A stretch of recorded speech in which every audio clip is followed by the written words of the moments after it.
Varicose veins కి సరైన చికిత్స కోసం సంప్రదించండి Avis hospital. Welcome to Suman TV. నేను మీ సుమన్ టీవీ నాగ్. ఇవాళ గోల్డ్ రేట్స్ పెరుగుతున్నాయి, తగ్గుతున్నాయి. అండ్ దాంతోపాటు గోల్డ్ రేట్ తగ్గినటువంటి సందర్భాలు కూడా మనం చాలా చూసాం. గోల్డ్ అంటే ప్రతి ఒక్కరికి కావాల్సిందే, ఎవరికి వద్దు చెప్పండి. సో అలాంటి గోల్డ్ కొన్నిసార్లు మనం మోసపోయేటువంటి పరిస్థితిలోకి వచ్చేసే సిచ్యువేషన్స్ చూస్తూ ఉంటాం మనం. ప్యూరా కాదా అనేటువంటిది, గోల్డ్లో స్మగ్లింగ్ ఏ విధంగా జరుగుతుంది అనేటువంటిది చాలామంది తెలుసుకోవాల్సినటువంటి అవసరం ఉంది. కాబట్టి సో ఈరోజు మనతో పాటు హైకోర్టు అడ్వకేట్ రవీంద్రనాథ్ గారు ఉన్నారు. అది వారి మాటలు తెలుసుకుందాం. Hello sir. హాయ్ అండి నాగరాజు గారు. సార్, గోల్డ్లో స్మగ్లింగ్ ఎలా జరుగుతుందండి అసలు? చాలా ఇంట్రెస్ట్ టాపిక్ తీసుకున్నారు నాగరాజు గారు. అంటే ఈ వీడియో చూసి స్మగ్లింగ్ ఎలా చేయాలని తెలుసుకోవాలనుకుంటున్నాను. నైస్. మీరు ఏం టాపిక్ తీసుకున్నా ఒక పబ్లిక్ అవేర్నెస్ కావాలి, పబ్లిక్ ఇంట్రెస్ట్ ఉన్న టాపిక్స్ మీరు నేను కూర్చుంటున్నాము అని అంటే, అటు హైకోర్టు అడ్వకేట్ రవీంద్రనాథ్ గారు, నాగరాజు గారు కూర్చొని మాట్లాడుతున్నారు అని అంటే అది pure informative, pure useful content. అది మాత్రం బలంగా చెప్పగలుగుతాం సార్. మీరు సెర్చ్ చేస్తే తీసుకుంటారు, కంటెంట్ కూడా ఈజీగా తీసుకోరు. బట్ ఎనీవే, స్మగ్లింగ్ అనే పాయింట్ మీరు తీసుకున్నారు. ప్రతిరోజు పేపర్లో, సోషల్ మీడియాలో, న్యూస్లో ఏదో ఒక చోట మనం వింటుంటాం. ముఖ్యంగా మన తెలుగు చూసినట్లయితే ఇక్కడ శంషాబాద్ ఎయిర్పోర్ట్ నుంచి ఈరోజు ఇన్ని కిలోల బంగారం పట్టుకున్నామని, పలానా చోట దుబాయ్ నుంచి వస్తున్నట్టు బంగారం ఎంత తీసుకున్నామని, వేరే రకరకాల రకరకాల మార్గాల ద్వారా శంషాబాద్ ఎయిర్పోర్ట్లో ఇంత బంగారం పట్టుబడింది అన్నటువంటి న్యూస్ అన్నది మనం ఆల్మోస్ట్ వేరే ఆల్టర్నేట్ డేస్ కావచ్చు, ఒక్కోసారి కంటిన్యూగా కూడా మనం చూస్తూ ఉన్నాం, వింటూ ఉన్నాం, న్యూస్ల ద్వారా, పత్రికా కథనాల ద్వారా, అదేవిధంగా సోషల్ మీడియా వేదిక ద్వారా కూడా. అయితే ఈ గోల్డ్ స్మగ్లింగ్ ఎందుకు చేస్తారు? అసలు గోల్డ్ స్మగ్లింగ్ చేయాల్సిన అవసరం ఏమొచ్చింది? అసలు స్మగ్లింగ్ ఏంటి? What is smuggling? అసలు ఒక మనిషికి ఎంత బంగారం క్యారీ చేసే అవకాశం ఉంటుంది అన్న విషయం అనేది ఈ యొక్క వేదిక ద్వారా మీతో పంచుకునే ప్రయత్నం చేస్తాను నాగరాజు గారు. ముఖ్యంగా ఈ యొక్క స్మగ్లింగ్ కార్యక్రమం అనే వర్డ్కి ముందు ఏంటంటే, ఈ విదేశీ టూరిస్టులు వస్తుంటారు, వెళ్తుంటారు మన భారతదేశానికి. ఇక్కడ ఉన్న వాళ్ళు అక్కడ కొద్ది రోజులు స్పెండ్ చేసి మళ్ళీ 6 monthsకో 1 yearకో రావడం. వస్తూ ఎంత బంగారం తీసుకొని రావాలి? ఒక మనిషికి 6 months వరకు, నేను చెప్తున్నానండి, ఒక మనిషి 6 months పాటు అవుట్ ఆఫ్ ఇండియాలో ఉన్నప్పుడు ఒక వ్యక్తి, ఒక మేల్ పర్సన్ అయితే అప్ టు 20 grams వరకు తను వేరు చేసుకుంటూ రావచ్చు. అదే ఫిమేల్ అయితే 40 grams వరకు వేరు చేసుకుంటూ రావచ్చు. ఇది మనకి ఎయిర్పోర్ట్ అథారిటీ వాళ్ళు ఇచ్చినటువంటి మన యొక్క గైడ్లైన్స్ ప్రకారం. ఒక మనిషి 20 grams బంగారం, అది ఆర్నమెంటా, బిస్కెటా, XYZ ఎలా అయినా పర్వాలేదు, దాన్ని తీసుకొని రావచ్చు ఒక మేల్ అయితే. అదే ఫిమేల్ అయితే 40 grams వరకు తీసుకొని రావచ్చు. 6 months దాటి అప్ టు 1 year ఉన్నట్లయితే, ఇప్పుడు నేను చెప్పినట్టు ఈ లెక్కలు మరలా మారిపోతాయి. అక్కడ ఫిమేల్ అయితే ఓన్లీ అప్ టు 30 grams తీసుకొని రావచ్చు, మేల్ అయితే ఓన్లీ అప్ టు మరొక 5 grams, ఒక 5 to 10 grams వేరియేషన్లు తీసుకొని రావచ్చు. అంతకు మించి ఎక్కువ తీసుకొచ్చే అవకాశం అయితే ఎట్టి పరిస్థితుల్లో కూడా లేదు. ఇది ఫస్ట్ పాయింట్ గుర్తుపెట్టుకోవాలి విదేశీ ట్రాన్స్పోర్టేషన్ చేసేటప్పుడు వ్యక్తులు. ముఖ్యంగా Dubai, Kuwait, Riyadh, Jeddah, Saudi నుంచి తీసుకొచ్చేటప్పుడు ఈ యొక్క బంగారం యొక్క ఈ స్మగ్లింగ్ చేస్తారు. ఈ విషయం తెలుసుకున్నటువంటి ఒక గోల్డ్ మాఫియా నడుస్తుంటుందండి. వీళ్ళు ఏం చేస్తారంటే, ముఖ్యంగా గోల్డ్ రేటు ఇక్కడతో పోలిస్తే మీకు దుబాయ్లో కానీ సౌదీలో కానీ రేటు కాస్త తక్కువగా ఉండే మాట అయితే వాస్తవం. సో ఇక్కడ గోల్డ్ తక్కువగా దొరుకుతుంది. ఎట్ ద సేమ్ టైం ఎక్కువ మొత్తంలో తీసుకొని రావాలంటే ఒక స్మగ్లింగ్ మాఫియా ముఠా నడుస్తుంటుంది. ఆ మాఫియా ముఠా ఎట్లా చేస్తారంటే, కొంతమంది స్మగ్లింగ్ మాఫియా ముఠా వీళ్ళు ఎట్లా చేస్తారంటే, వీళ్ళు ఒక 1/4 kilo బంగారం కానీ, ఒక 1/2 kilo బంగారం, 1 kilo బంగారం కూడా తీసుకొచ్చే ప్రయత్నం చేస్తారు. ఎందుకోసం తీసుకొస్తారంటే 2 కారణాలతో తీసుకొస్తారు. ఒకటి, గోల్డ్ రేటు దుబాయ్తో పోలిస్తే, అంటే దుబాయ్ యొక్క సౌదీ కంట్రీస్తో పోలిస్తే ఇండియాలో కాస్త ఎక్కువగా ఉండడం నెంబర్ 1 పాయింట్ అయితే. నెంబర్ 2 పాయింట్, ఇండియాకు వస్తున్నప్పుడు కస్టమ్స్ ట్యాక్స్ ఏదైతే ఉందో, కస్టమ్స్ ట్యాక్స్ని ఎస్కేప్ అవుతున్న ఉద్దేశంతో దాన్ని చేస్తారు. కస్టమ్స్ ట్యాక్స్ ఎంత ఉంటుంది? అది ఆర్నమెంట్ అయినా, గోల్డ్ బిస్కెట్ అయినా సరే, ఒక 6 months పాటు భారతదేశం నుంచి కాకుండా విదేశాలు ఉన్నట్లయితే 37.75% కస్టమ్స్ ట్యాక్స్ని చెల్లించగలిగితే ఎంత బంగారానైనా తీసుకొని రావచ్చు. ఇది ఫస్ట్ గుర్తుపెట్టుకోవాల్సిన పాయింట్. ఎంత బంగారం తీసుకొని రావచ్చు, 1 kilo కావచ్చు, 2 kilos కావచ్చు, కూడా ఎవరైనా సరే హ్యాపీగా తీసుకోవచ్చు. ఈ కస్టమ్స్ యొక్క ట్యాక్స్ 37.75% చెల్లించినట్లయితే. లేదు 6 months కన్నా ఎక్కువగా ఉండే పక్షంలో అప్పుడు ఖచ్చితంగా 11.25% ట్యాక్స్, కస్టమ్స్ ట్యాక్స్ ఉంది గవర్నమెంట్కి చెల్లించగలిగితే ఎంత బంగారాన్ని తీసుకొని రావచ్చు. అయితే ఇక్కడ పాయింట్ ఏంటంటే, ఈ కస్టమ్స్ ట్యాక్స్ని ఎగవేత చేద్దామన్న దురుద్దేశంతో వీళ్ళు ఏం చేస్తారంటే, రేట్లో variation, at the same time ఈ కస్టమ్స్ ట్యాక్స్ని తీసుకొని, అంటే సుమారుగా 1 kilo బంగారం తీసుకొచ్చారు అనుకోండి, సుమారుగా 6 to 7 lakhs rupees వేరియేషన్ వస్తుంది ఈ కస్టమ్స్ ట్యాక్స్ అనే రూపం ద్వారా. సో దీన్ని ఎస్కేప్ అవుతున్న ఉద్దేశంతో వీళ్ళు తీసుకొచ్చే మార్గాల నాగరాజు గారు ఉంటాయి, రకరకాలుగా ఉంటాయి. మచ్చుకు కొన్ని మీతో షేర్ చేసుకునే ప్రయత్నం చేస్తాను. ముఖ్యంగా బెల్ట్ యొక్క బకిల్లో కంప్లీట్గా గోల్డ్ని ఒక పూతగా పోసి బకిల్లో పెట్టుకొని తీసుకొస్తారు కొన్ని రకాలుగా. కొంతమంది అండర్వేర్స్ ఇన్నర్వేర్స్ ఏదైతే మనం ఇస్తామో ఆ యొక్క ఇన్నర్వేర్స్లో కూడా ఒక లిక్విడ్గా కానీ ఒక స్ట్రిప్గా కానీ కూడా పెట్టుకొని తీసుకొస్తారు. వింతలు ఏంటంటే కొంతమంది బాడీలో స్కిన్ కింద కూడా కంప్లీట్గా ఒక చిన్న సర్జరీ చేసుకొని ఆ స్కిన్ కింద కూడా పెట్టుకొని తీసుకొచ్చిన సందర్భాలు కూడా చాలా సందర్భాలు ఉంటాయి. రీసెంట్గా ఒక 4 days బ్యాక్ మనం చూసుకున్నాం అంటే మనకి ఏదైతే ఈ మలద్వారం అంటారు, సో అక్కడ ఈ గోల్డ్ని ఇన్సెట్ చేసుకొని తీసుకొచ్చే ప్రయత్నాలు కూడా చేస్తారు. ఇవి కాకుండా షూస్ వేసేటప్పుడు ఆ షూస్ యొక్క ఆ కింద పార్ట్లో కూడా ఆ కంప్లీట్గా ఆ స్ట్రిప్ తీసి దాంట్లో కూడా గోల్డ్ పెట్టుకొని తీసుకొస్తారు.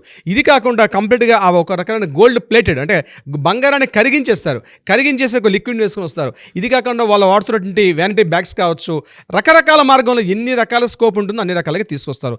అయితే ఇక్కడ ఒక పాయింట్, తీసుకొచ్చే వ్యక్తులు ఏమైనా బాగా స్పెషలైజ్డ్ మాఫియా డాన్స్ అంటే కాదు, ఇది ఒక మాఫియా ముఠా చేస్తారు. ఈ మాఫియా ముఠా అంటే ముఖ్యంగా ఈ వలస కార్మికులు అంటే ఈ యొక్క లేబర్ కూలీస్ ఉంటారు అక్కడ, ఈ వాళ్ళకి ఏం చేస్తారంటే వాళ్ళకి ఒక అమౌంట్ చూపిస్తారు. మీరు కానీ తీసుకొచ్చినట్లయితే కొంత అమౌంట్ ఆశ చూపించి వాళ్ళ ద్వారా పంపించి ఏర్పాటు చేస్తారు. రీసెంట్గా ఒక ముఠా మీకు చెప్తాను నాగరాజ్ గారు. రీసెంట్గా నేను ఒక ఎయిర్పోర్ట్ నుంచి వస్తున్నాను, నేను కొచ్చిన్ టు త్రివేంద్రం టు నేను హైదరాబాద్ వస్తున్నప్పుడు మేమందరం ఆ రోజు ఇండిగోలో ఫ్లైట్లో వస్తున్నాం. ఆ ఫ్లైట్లో మేమందరం కూర్చున్నాం, దిగిపోయాం, లగేజ్ రావాలి, ఆ లగేజ్ దగ్గర వెయిట్ చేస్తూ ఉన్నాం. ఇంతలో మా ముందు సీట్లో ఇద్దరు కూర్చున్నారు, ఒక హస్బెండ్ వైఫ్ అనుకుంటాను, lovers I don't know exactly తెలీదు. వాళ్ళిద్దరు చాలా అన్యోన్యంగా చాలా హ్యాపీగా రకరకాల ఖుషిగా జోకులు వేసుకుంటే ఈవెన్ మేము మా ఫ్రెండ్స్తో కూర్చొని కూడా చాలా జెల్స్ ఫీల్ అయ్యాం. అంతే కదండి, ఎవరైనా ఇద్దరు అమ్మాయిలు అబ్బాయి ఇద్దరు కూర్చొని సరదాగా నవ్వుకుంటూ ఉంటే మనం జెల్స్ ఫీల్ అవుతాం. మా ముందున్న సీట్లో వ్యక్తే.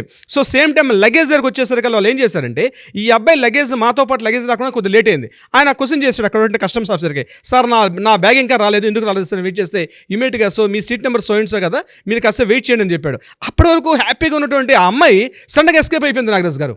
అప్పటి వరకు హ్యాపీగా ఉంది అమ్మాయి వీటితో పాటు. ఎప్పుడైతే మీ బ్యాగ్ లగేజ్ కాస్త మేము చెక్ చేస్తున్నామండి, అది వేరే ఏదో మేము సస్పెక్ట్ ఐటమ్ ఏదో ఉన్నట్టుందని అని చెప్పి ఎప్పుడైతే చెప్పాడో అప్పటి వరకు పక్కన ఉన్నటువంటి అమ్మాయి సడన్గా ఎస్కేప్ అయిపోయి అమ్మాయి వెళ్ళిపోయింది. ఈయన మాత్రం అక్కడ మిగిలిపోయాడు. అమ్మాయి సడన్గా బయటికి వెళ్ళిపోయింది, ఆ బయటికి ఎగ్జిట్ నెంబర్ నుంచి బయటకు వచ్చేసింది ఆవిడ. అయితే ఇతను మాత్రం మా పక్కన మేము ఇంకా మా బ్యాగ్ అని చెప్పి వెయిట్ చేస్తున్నాం మేము. సో సమ్ ఏదో డిలే అయింది, మళ్ళీ ఈ ఫ్లైట్లో రాలేదు సార్, నెక్స్ట్ ఫ్లైట్ వెయిట్ చేయడం ఒక 1 hour అంటే మేము మళ్ళీ ఎయిర్పోర్ట్లో వెయిట్ చేస్తున్నాం. ఈ బ్యాగ్ ఈయన బ్యాగ్ వచ్చేసింది. సో మేము కంప్లీట్గా అబ్జర్వ్ చేశాను. ఇది నా ప్రాక్టికల్గా నాకు జరిగిన ఎక్స్పీరియన్స్. విషయం ఏంటంటే ఆయన గోల్డ్ బిస్కెట్ క్యారీ చేస్తున్నాడు, త్రివేంద్రం చూస్తున్నాడు. సో త్రివేంద్రం దానికి వచ్చిన ఐటమ్ కూడా కంప్లీట్గా స్మగిల్డ్ ఐటమ్ అని చెప్పి వాళ్ళు అక్కడ ఆయన క్వశ్చన్స్ తీసుకోవడం చెప్పింది. ఈయన కంప్లీట్గా ఇంటరాగేషన్ రూమ్ పెట్టి వెళ్ళిపోయారు. సమ్ ఎక్సైటెడ్ క్వశ్చన్స్ అక్కడ జరిగింది. నేను ఎందుకు చెప్తున్నానంటే ప్రాక్టికల్గా నాకు జరిగిన ఎక్స్పీరియన్స్ నేను ప్రాక్టికల్గా నేను చూశాను. ఆ పర్సన్ దుబాయ్ నుంచి త్రివేంద్రం వచ్చాడు, త్రివేంద్రం టు హైదరాబాద్ వస్తున్న ఫ్లైట్లో సేమ్ క్యారీ అయింది.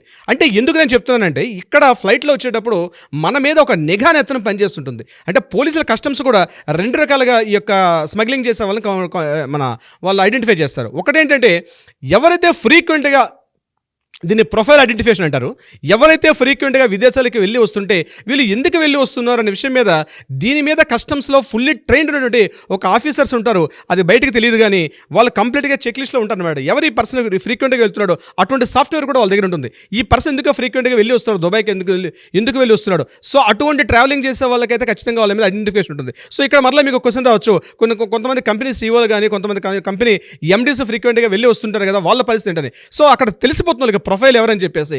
ఒక వలస కార్మికులుగా ఉన్న వాళ్ళకి ఇమీడియట్గా వాళ్ళ మీద కాంటాక్ట్ చేస్తారు. ముఖ్యంగా వాళ్ళని వెరిఫికేషన్ చేసేది ఏదో మెటల్ డిటెక్టర్తో ఐడెంటిఫై కాకుండా కంప్లీట్గా వాళ్ళని తీసుకెళ్ళి లోపలికి వెళ్ళి ఇంటరాగేషన్ కూడా చేస్తారు.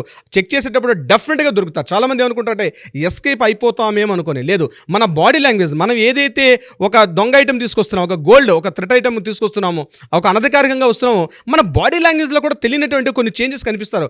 వాళ్ళు ఎప్పుడైతే సీసీ కెమెరాలో మనం ఐడెంటిఫై చేస్తారో పక్క రూమ్లో తీసుకెళ్తారు. సో నేను ఈ వీడియోలు ఇవన్నీ ఎందుకు నేను తెలియపరుస్తున్నానంటే ఎవరైనా అటువంటి స్మగ్లింగ్ చేయాలి, మేము గోల్డ్ని దుబాయ్ నుంచో లేదా సౌదీ నుంచో ఏమైనా తీసుకొచ్చే ప్రయత్నం అనే ఆలోచన ఉంటే తక్షణం విరమించుకోండి. లేకపోతే ఇమ్మీడియట్గా మీరు అక్కడ ఎయిర్పోర్ట్ అథారిటీస్కి ఇమ్మీడియట్గా దొరికేస్తారు. ఇది కేవలం మనకు కనిపించిన ఎయిర్పోర్ట్, అంటే మన హైదరాబాద్కి ఎయిర్పోర్ట్ ఉంది కాబట్టి మనం మాట్లాడుకుంటున్నాం.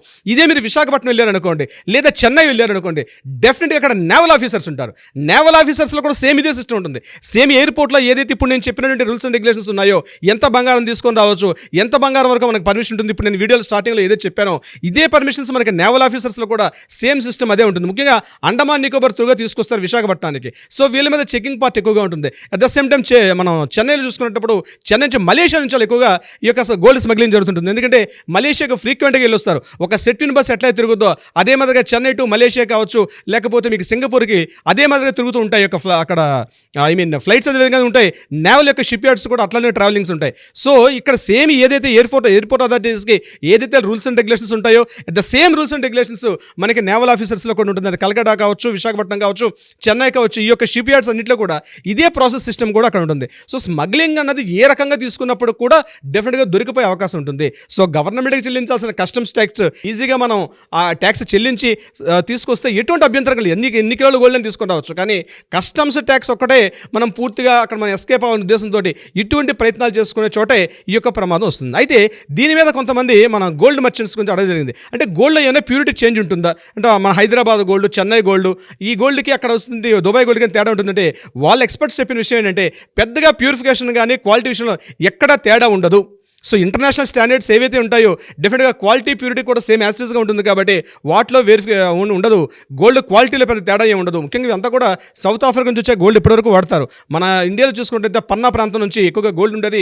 రీసెంట్గా పన్నా ప్రాంతంలో కూడా ఈ బంగారు గనుల యొక్క నిల్వలు చాలా తగ్గిపోయి ఇక మన ఏపీ ప్రాంతానికి వచ్చినట్లయితే వజ్రకరూరు, ముఖ్యంగా కర్నూలు దగ్గర ఉన్న వజ్రకరూరు ప్రాంతంలో ఒకప్పుడు ఉండేది. రీసెంట్గా అక్కడ కూడా ఈ బంగారు నిల్వలు పూర్తిగా తగ్గిపోయాయి. అదేవిధంగా మీకు మధ్యప్రదేశ్లో తీసుకున్నట్లయితే ఈ రాణిగంజ్ అనే ప్రాంతం ఉంటుంది. అక్కడ కూడా చాలా వరకు బంగారు నిల్వలు తగ్గిపోయినాయి. అంటే భారతదేశంలో బంగారం యొక్క నిల్వలు మొత్తం చాలా వరకు తగ్గిపోవడం వల్ల సౌత్ ఆఫ్రికా యొక్క గనుల మీద చాలా డిపెండ్ అవుతున్నారు. కాబట్టి ఇంటర్నేషనల్ స్టాండర్డ్స్ అన్ని కూడా ప్యూరిఫికేషన్ ఒకటే ఉంటుందని ఇందులో ఉన్నటువంటి ఎక్స్పర్ట్స్ అయితే చెప్పడం జరిగింది. నాగరాజు గారు, సుమన్ టీవీలో మీ పర్సనల్ అండ్ బిజినెస్ ప్రమోషన్స్ కోసం కింది నెంబర్కి కాంటాక్ట్ చేయండి.